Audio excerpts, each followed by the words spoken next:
সনাতনী সম্মিলিত জোটের যে আয়োজনে রংপুর বিভাগীয় সমাবেশের যে ভক্তবৃন্দ যে আয়োজন করেছে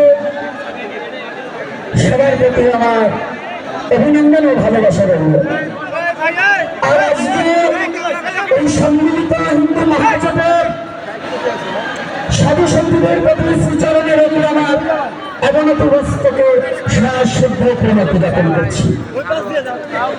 আজ আমরা সনাতনী জাতি ৭১-এর পর হইতে কত নির্যাতনে সয়ে সয়ে আজ আমরা নির্যাতনের চরম এবং পরম সীমায় পৌঁছিয়েছি। আমরা ভেবেছিলাম ৫ই আগস্টের পরে বাংলাদেশের নূতন স্বাধীনতার ঘোষণা দিয়েছিল, কিন্তু না, এটা মিথ্যা। আমাদের আশ্বাস দিয়েছে আমাদের জন্য স্বাধীনতা হয়নি।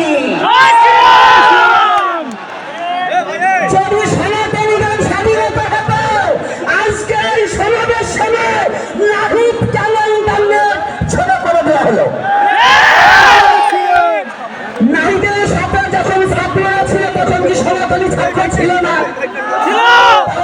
বৈষম্যবাদের মানে এখনো আছে, ওরা সনাতনীদের কখনো হিংসা বলেনি।